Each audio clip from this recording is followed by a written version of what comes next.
The distress signal. Frank Miller stared at the computer screen, his eyes burning from lack of sleep. For 3 days, he had been analyzing the strange pattern that NASA's Deep Space Monitoring Station had picked up. At first, everyone dismissed it as cosmic background noise. But Frank knew better. There was something deliberate about these radio waves. "Come on, show me your secrets," he mumbled, running another algorithm on the data. The pattern started to form, revealing mathematical sequences that couldn't possibly occur naturally. His office phone rang, breaking his concentration. "Dr. Miller, it's 2 a.m. You should go home," said Jane, the night shift supervisor. "Can't. This signal. Jane, this isn't random. Look at these prime number sequences." He heard her sigh. "Frank, we've all been down this road before. Remember the pulsar that everyone thought was aliens?" "This is different," Frank insisted. "The pattern shifts every 42 seconds, then repeats with variations. Nature doesn't do that." Frank hung up and returned to his work. By morning, he had mapped enough of the pattern to convince himself. He called his director, waking the man from a sound sleep. 6 hours later, Frank stood before a hastily assembled team of NASA's top scientists. He pointed to the projection screen where his analysis played out in colorful graphs. "The signal originates from a point near the Tau-CD system. It repeats in cycles, with embedded mathematical constants that match our own understanding of physics. This isn't natural phenomena." Dr. Karen Voss, the senior astrophysicist, leaned forward. "You're suggesting intelligent origin." Frank nodded. "I'm not suggesting it. I'm stating it as fact." The room erupted in voices, some excited, some skeptical, all intense. Within days, observatories around the world confirmed Frank's findings. The signal was directed at Earth specifically, not broadcasting in all directions like a natural cosmic event would. At the White House, President Clark met with his national security team. "What exactly are we dealing with here?" General Martinez cleared his throat. "Sir, we believe this is humanity's first contact with an extraterrestrial intelligence." "Hostile?" the president asked. "Unknown, sir, but the signal doesn't match any weapon signature we can imagine." 2 weeks after Frank's discovery, cryptographers made the breakthrough. The signal contained a simple message embedded within the mathematical sequences, coordinates, and 2 words: "Help us." Frank found himself in Washington, explaining to government officials what they had discovered. The message repeats these coordinates continuously. "Something or someone is asking for our help," he explained, pointing to a star map. "And we're supposed to just rush out there?" a skeptical senator asked. Dr. Voss joined Frank at the podium. "Senator, this signal traveled for over 12 light years to reach us. Whatever emergency prompted it has been ongoing for more than a decade already." The UN Security Council convened an emergency session. Countries normally at odds with each other found common purpose in humanity's response to the stars.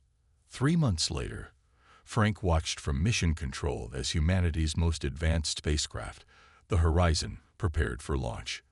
The crew of 6 represented the best Earth had to offer: Captain Lisa Wong, Dr. Alex Carter, Engineer Sam Rivera, Security Specialist Olivia Jackson, Medical Officer Nathan Green, and Science Officer Ben Phillips. "Godspeed," Frank whispered as the massive engines ignited. Captain Wong's voice came through the speakers. "Mission Control, this is Horizon. We are go for launch." The spacecraft rose on a column of fire, carrying humanity's representatives to answer a plea for help from the stars. Frank felt a hand on his shoulder. Dr. Voss stood beside him, her expression mirroring his own mix of fear and hope. "Do you think they made the right choice?" she asked quietly. "Sending help instead of hiding." Frank watched until the spacecraft was just a bright dot in the sky. "It's what makes us human," he said. The crew of the Horizon settled into their roles as the ship accelerated beyond Earth's solar system. The journey to the coordinates would take 3 months using the experimental faster-than-light drive, giving them plenty of time to prepare for whatever awaited them. Captain Lisa Wong spent hours each day studying the alien signal. She had been chosen not just for her piloting skills, but for her calm demeanor under pressure. "What do you think we'll find?" asked Dr. Alex Carter, the xenolinguist who had helped decode the signal. His job would be to establish communication with whatever intelligence had sent the message. "Something desperate," Lisa replied. "Nobody sends a distress call across light years unless they have no other options." The crew passed the time with training, simulations, and personal projects. Engineer Sam Rivera constantly fine-tuned the ship's systems, while specialist Olivia Jackson ran security drills. Everyone felt the weight of representing humanity in this first encounter. 2 months into their journey, the ship's sensors detected something unusual. "Captain, I'm picking up massive objects ahead," reported Science Officer Ben Phillips. "They're not moving, or barely moving." "On screen," ordered Lisa.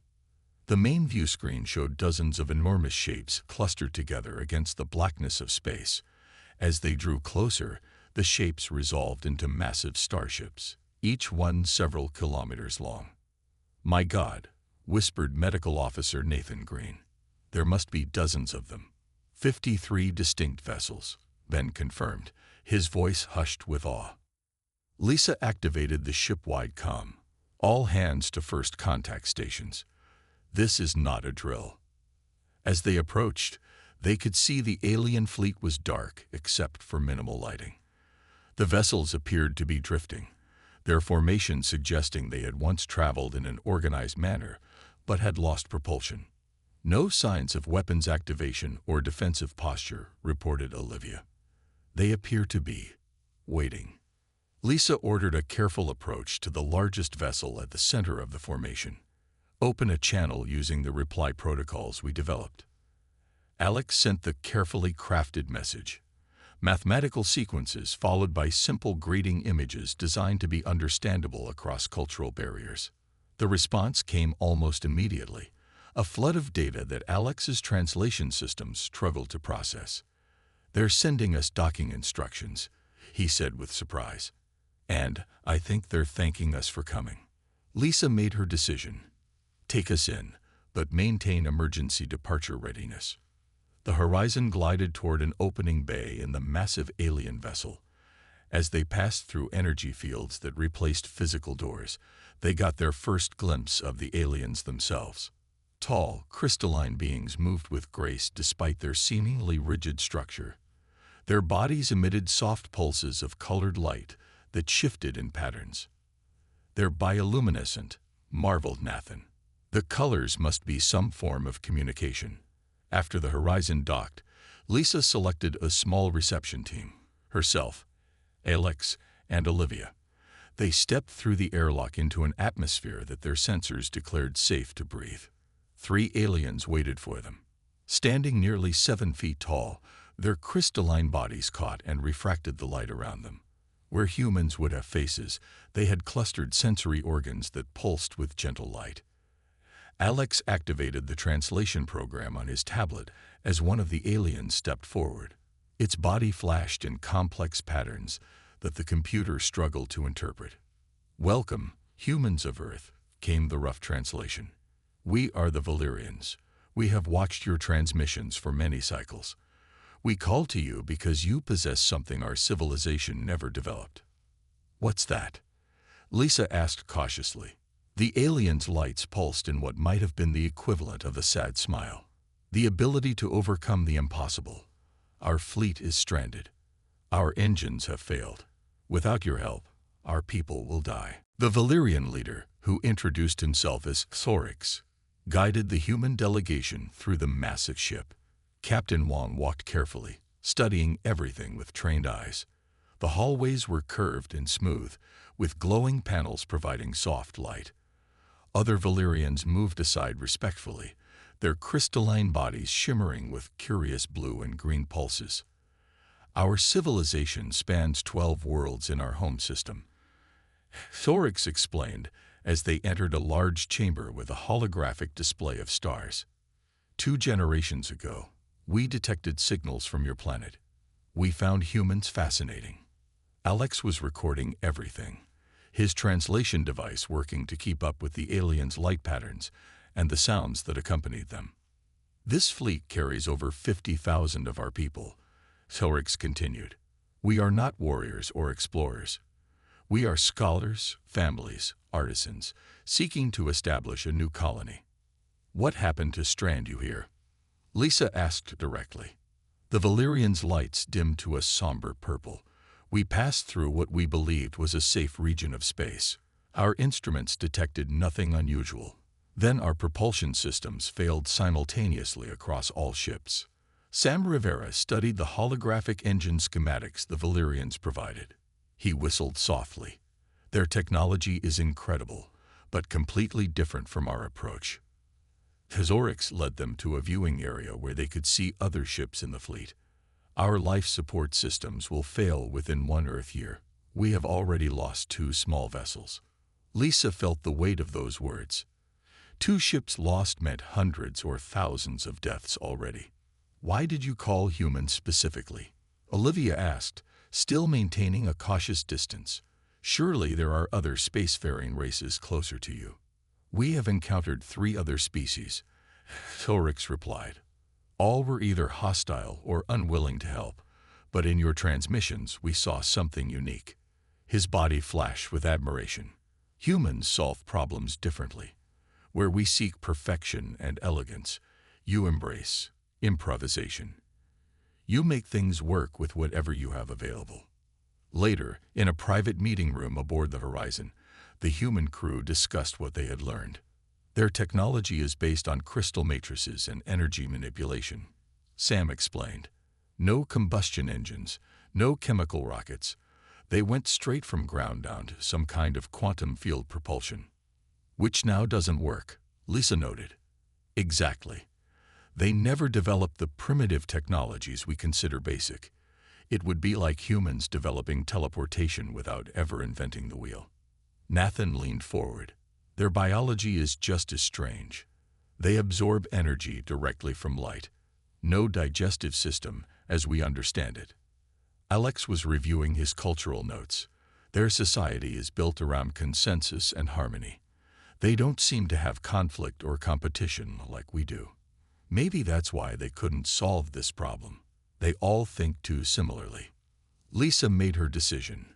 We're going to help them. Contact Earth. We need more ships with supplies and engineering teams. Over the next weeks, humans and Valyrians worked to understand each other. The aliens were fascinated by human art, music, and especially humor, a concept largely absent in their culture. Dr. Paul Wilson arrived with the second human ship, bringing specialized equipment. He worked with Sam to develop hybrid technology that might save the stranded fleet. One evening, Lisa found Orcs in the observation deck, his lights pulsing slowly. My people are afraid, he admitted. We have never been so dependent on others. That's something humans understand well, Lisa replied. No one survives alone. Not us, not you. Orcs' lights brightened. There is a saying among my people. The universe provides what is needed. Perhaps humans are what the universe provided for us. Lisa smiled. And maybe you're what was provided for us, a reminder that we're not alone out here. Outside the viewport, the stars shone steadily as 2 species from different worlds worked together against the darkness of space. Sam Rivera sat cross-legged on the floor of the engineering bay, surrounded by disassembled Valyrian technology. 3 weeks had passed since the arrival of the second human ship, bringing additional supplies and specialists. Next to him, 2 Valyrian engineers watched with curious light patterns as he used simple human tools on their advanced components. The problem isn't that their tech doesn't work, Sam explained to Dr. Paul Wilson, who had just joined them. It's that they built their entire propulsion system on a single principle. When that failed, they had no backup. Paul nodded, examining a crystal matrix with a standard multimeter, like building a house with only one type of material. Sam pointed to a schematic displayed on his tablet. Look here. Their quantum field generators are amazing. Centuries beyond what we can do. But they have no concept of mechanical propulsion. So what's your solution? Paul asked. Sam grinned. We teach them to build rockets. Over the next days, human engineers worked alongside their Valyrian counterparts. The cultural differences became both obstacles and advantages. Where humans would try quick fixes and improvise solutions, the Valyrians insisted on precision and perfect understanding before attempting changes. No, Sam said, stopping a Valyrian engineer from dismantling an entire panel. We don't need to rebuild it from scratch. Just bypass this circuit here. The Valyrian's lights flickered with confusion. But that would be imperfect. Imperfect, but functional, Sam replied. Sometimes that's enough. Captain Wong observed these interactions with interest. On the bridge of the horizon, she discussed the progress with Orcs. Your people think very differently from mine, she noted. They seek perfection. And yours seek functionality. Orcs responded, lights pulsing thoughtfully. It is uncomfortable for us to leave anything incomplete or imprecise. But that's how humans evolved, Lisa explained. We rarely had perfect conditions or materials. We had to make do with what was available. This fundamental difference in approach led to tension between the teams. Some Valyrians refused to implement human solutions they saw as crude or inelegant. Some humans grew frustrated with what they perceived as alien inflexibility. During a particularly heated exchange, Paul lost his patience. Your people will die if we don't get these engines working. Does precision matter more than survival? The Valyrian engineer's lights dimmed to a deep blue. Without our principles, what would survival mean? Lisa had to step in, establishing new work protocols that respected both approaches. We'll try human solutions as temporary measures, but continue developing more elegant Valyrian solutions for the long term. The breakthrough came unexpectedly. Sam had been tinkering with a small model, combining Valyrian crystal technology with simple chemical propellants. The resulting hybrid engine was ugly and makeshift, but it worked. It's like comparing a handcrafted watch to a potato clock, Sam explained to the gathered team. Our solution isn't pretty, but it will move these ships. Paul expanded on the design, showing how they could scale it up. We can install these on each vessel, giving you enough thrust to reach your colony world. They won't be as efficient as your original drives, but they'll get you there. The Valyrian engineers studied the hybrid engine, their lights shifting through patterns indicating uncertainty, then gradual acceptance. This is not how we would build it, one said finally. But perhaps that is why we needed humans. Word of the solution spread through the fleet, bringing hope to the stranded aliens. Children especially embraced the human approach, experimenting with combinations of technologies their parents would never have considered. Lisa found Orcs observing Earth's engineers installing the first full-scale prototype on a small Valyrian shuttle. Your people are teaching us something important, Orcs said, lights glowing warmly. There is value in imperfection when it serves life. Lisa smiled, and your people remind us that there's value in striving for something better than just good enough. The test shuttle's engines flared to life. A strange combination of chemical fire and crystalline energy that symbolized the beginning of an unlikely partnership. Olivia Jackson woke to blaring alarms. She rolled out of her bunk and grabbed her uniform, pulling it on as she ran toward the engineering bay. The corridor was filled with crew members rushing to their stations. What happened? She asked Sam, who was already at his workstation, fingers flying over the controls. Sabotage, he said grimly. Someone damaged the primary prototype engine. The explosion nearly breached the hull. Captain Wong arrived moments later, her face tight with concern. Status report. We've lost 2 weeks of work, Paul said, gesturing to the twisted remains of their hybrid engine. The crystals are shattered, and the fuel lines were deliberately cut. Lisa's eyes narrowed. Deliberately. No question about it, Sam confirmed. These cuts were made with precision tools. This wasn't an accident. The human Valyrian engineering team gathered around the damaged equipment. The Valyrians' lights pulsed with agitation, their equivalent of human distress. Why would anyone do this? Alex wondered. Both our species need this project to succeed. Orcs arrived. His normally bright colors dimmed to somber blues.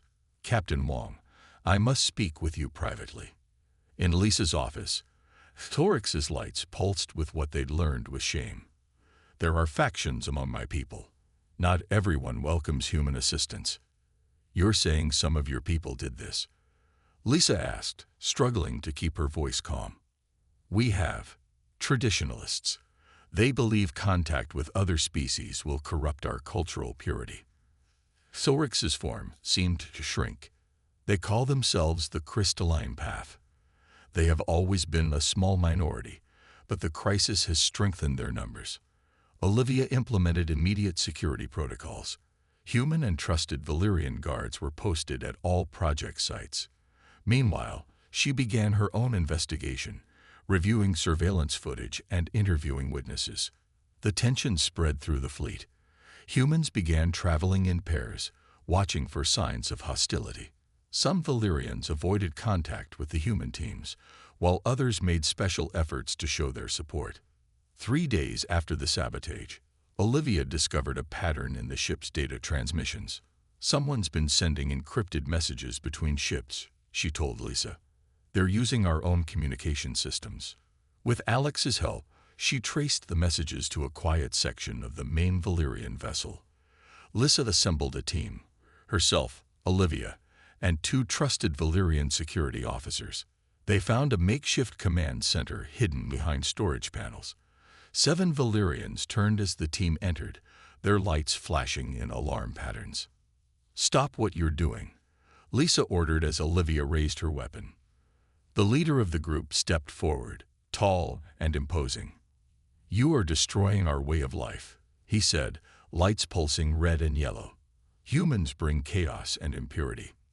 "We bring survival," Lisa countered. "Without our help, your fleet will die." "Better to die pure than live corrupted," the Valyrian responded. Orcs pushed past Lisa, confronting his fellow Valyrian. Their lights pulsed in rapid patterns as they communicated in their native language. The exchange grew more intense until suddenly Zorix's lights flashed in what seemed like shock. "What is it?" Lisa asked. Zorix turned to her, lights pulsing erratically. They were contacted by another species 3 months ago, a race called the Meridians. They promised to help, but only if the Valyrians rejected human assistance. "These Meridians," Olivia said slowly, "where are they now?" "They said they would come when humans left," the rebel leader admitted. Lisa felt a chill. "They never intended to help you. They wanted us gone because they have territorial interests in this region."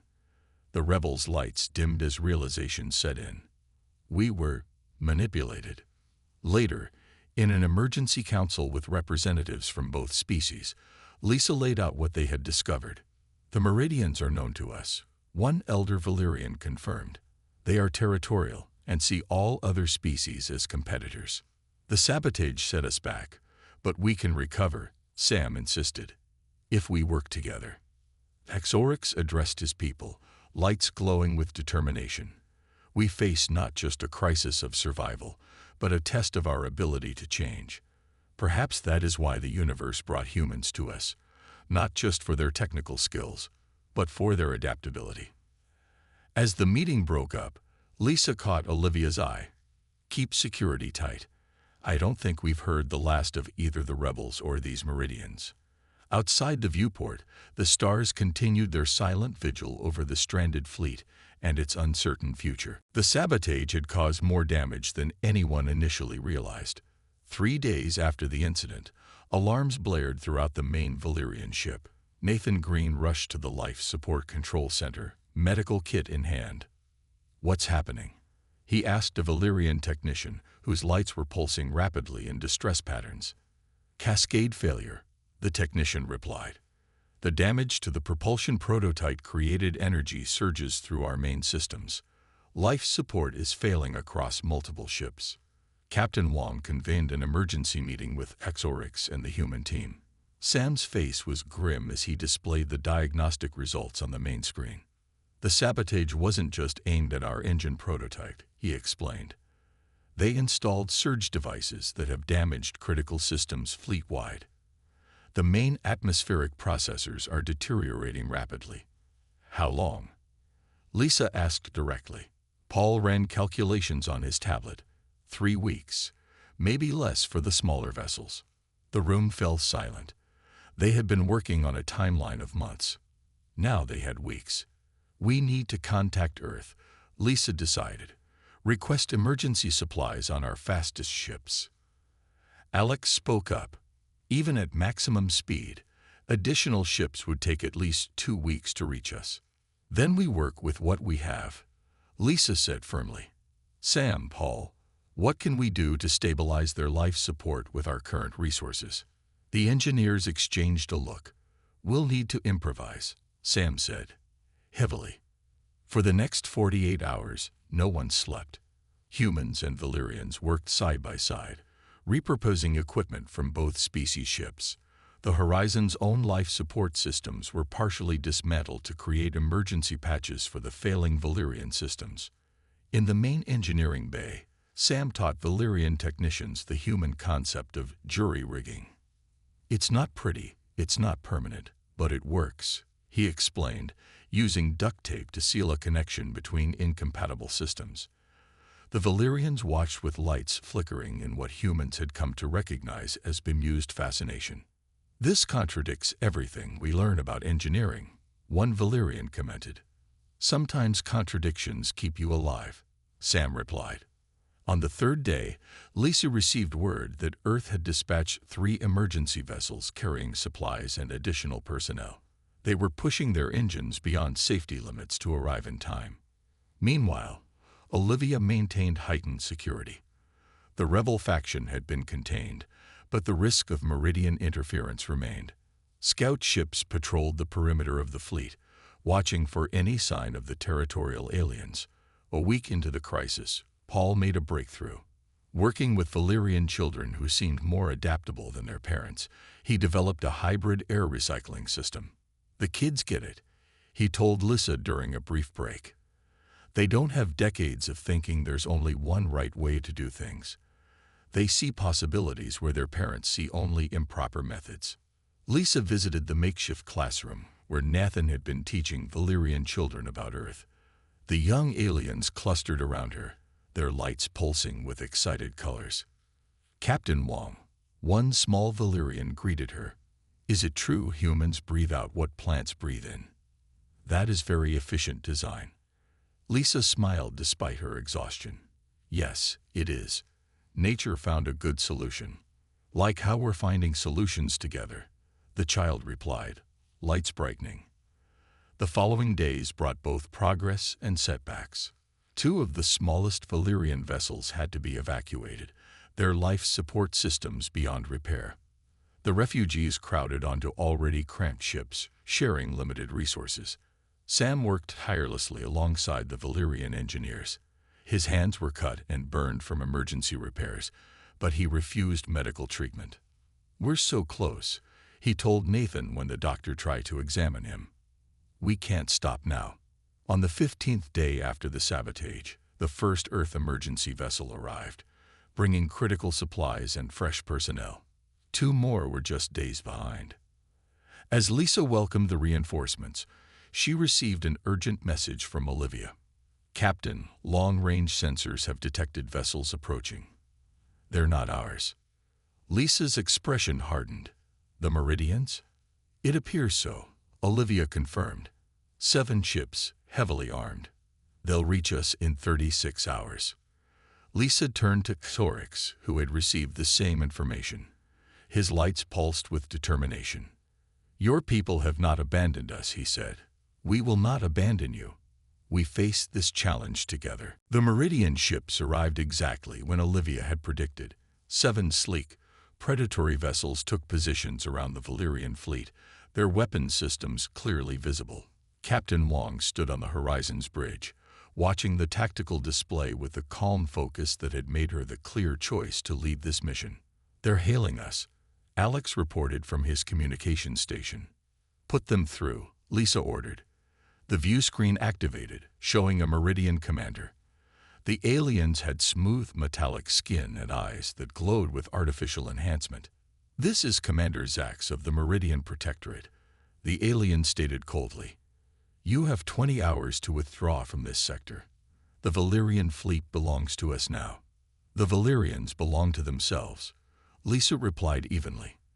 "And we were invited here." The Meridian's eyes flashed. "This sector falls under our protection." The arrangement was clear.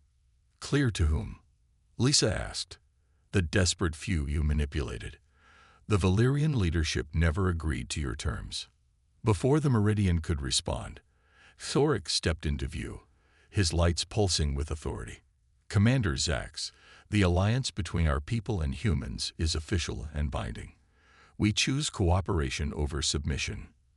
The Meridian cut the transmission without responding. "That went well," Sam muttered from where he was working on final engine adjustments. "Prepare for defensive positions," Lisa ordered. "But our priority remains getting this fleet moving." The next 18 hours became a race against time. Every human and Valyrian worked at maximum capacity to complete the hybrid propulsion systems. Earth's emergency vessels formed a protective screen around the construction efforts, though everyone knew they stood little chance against the Meridian warships if fighting began. In the main engine room of the Valyrian flagship, Sam and Paul made the final connections to the first full-scale hybrid drive. "Ready for test sequence," Sam reported. Orcs' lights pulsed with what humans had learned was their equivalent of holding one's breath. "Proceed." The engine hummed to life, vibrating the deck beneath their feet. Status indicators climbed steadily into the green. "It's working," Paul said, unable to hide his amazement. "It's actually working." The news spread through the fleet like wildfire. The Valyrian ships, dark for so long, began to light up as power flowed through systems that had been dormant for months. With 2 hours remaining on the Meridian ultimatum, the first Valyrian ship began to move under its own power. Then another, and another. On the Horizon's bridge, Lisa received reports from throughout the fleet. 17 vessels now have operational engines, Olivia announced. The remaining ships will be ready within hours. The Meridian commander hailed them again, his artificial eyes glowing with anger. "What do you think you're doing? We ordered you to withdraw." "We're leaving," Lisa replied calmly. "All of us. The Valyrian fleet is resuming its journey." "You cannot." The Meridian began, but Lisa cut the transmission. "They're powering weapons," Olivia warned. "Hold steady," Lisa ordered. "Let them make the first move." The tense standoff lasted nearly an hour. Then, unexpectedly, the Meridian ships began to withdraw. "They're leaving," Alex reported with disbelief. "All 7 vessels are breaking formation." "They wanted easy prey," Lisa said, "not a fight with a fleet that can defend itself." 3 days later, the Valyrian fleet officially began its journey to their destination world.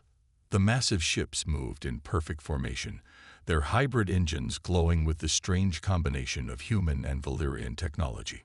On the observation deck of the flagship, Lisa stood with Thorix, watching the stars shift as they accelerated. "My people will never forget what humans have done for us," Thorix said, his lights pulsing with warm colors. "This marks the beginning of a new era for both our species." "The first of many joint ventures, I hope," Lisa replied. 1 month later, representatives from Earth and the Valyrian world signed a formal treaty of cooperation. Technology exchange programs were established, with Valyrians teaching humans about their advanced crystal matrices, while humans shared their unique approach to problem-solving. The final page of the treaty contained a simple statement: "The strength of our alliance lies not in our similarities, but in our differences." 5 years passed. On the bridge of the starship Unity, the first vessel built jointly by humans and Valyrians, Captain Lisa Wong and Ambassador Xorix prepared to venture into unexplored space. The crew, a mix of both species, worked together with the easy familiarity of long partnership. "Course laid in, Captain," announced the human navigator.